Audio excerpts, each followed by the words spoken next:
حضرت موسیٰ علیہ السلام اور قصاب کا واقعہ۔ حضرت موسیٰ علیہ السلام اللہ رب العزت کے جلیل القدر پیغمبر تھے۔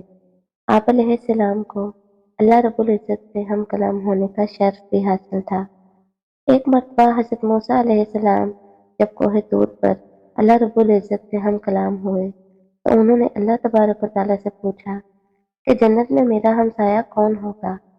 تو اللہ رب العزت نے فرمایا کہ فلاں شہر کا قصاب جنت میں تمہارا ہمسایہ ہوگا۔ حضرت موسیٰ علیہ السلام کو یہ سن کر بڑا تجسس ہوا کہ وہ قصاب آخر ایسا کون سا عمل کرتا ہے جس سے اس قصاب کو اتنا بڑا رتبہ حاصل ہوا۔ حضرت موسیٰ علیہ السلام کو اس شہر کی جانب گئے اور وہاں قصاب کو تلاش کیا اور خاموشی سے دیکھتے رہے کہ آخر اس کا ایسا کون سا عمل ہے جس پر اللہ نے اسے اتنا عظیم مرتبہ عطا فرمایا ہے۔ دن بھر اس قصاب نے معمول کے مطابق گوشت فروخت کیا، لیکن ایک گوشت کا ٹکڑا الگ رکھا، پھر اس ٹکڑے کو تھیلی میں ڈال کر گھر کی جانب چلا۔ حضرت موسیٰ علیہ السلام بھی اس کے پیچھے پیچھے اس کے گھر تک گئے۔ پھر حضرت موسیٰ علیہ السلام نے اس قصاب سے اس کا مہمان بننے کی گزارش کی، جو اس نے بخوشی قبول کر لی۔ حضرت موسیٰ علیہ السلام اس کے ساتھ اس کے گھر کے اندر تشریف لے گئے تو اس شخص نے لائے ہوئے گوشت کو اچھی طرح پکایا اور پھر چند بوٹیوں کو اپنے دانتوں سے چبا کر نرم کیا۔ پھر گھر کے اندرونی حصے میں چرپائی پر لیٹی ایک بوڑھی خاتون کو اٹھایا اور اسے پیار سے کھانا کھلایا اور اس کا بستر وغیرہ سیدھا کیا۔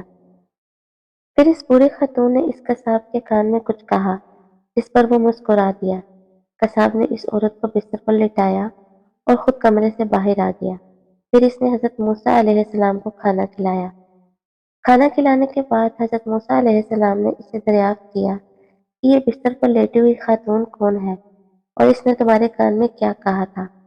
اس پر اس قصاب نے بتایا کہ وہ میری والدہ ہے، وہ بے حد سادہ عورت ہے۔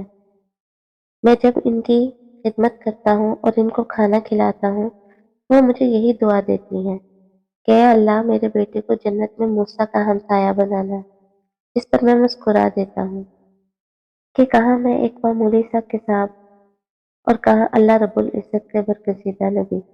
اس پر حضرت موسیٰ علیہ السلام نے فرمایا کہ میں ہی موسیٰ ہوں اور مجھے اللہ نے بتایا ہے کہ تو جنت میں میرا ہمسایہ ہوگا، یہی سن کر میں تمہاری زیارت کے لیے آیا ہوں۔ اللہ رب العزت سے دعا ہے کہ ہمیں بھی اپنے والدین کی خدمت کرنے کی توفیق دے اور ان کی دعائیں ہمارے حق میں قبول فرمائے، آمین یا رب العالمین۔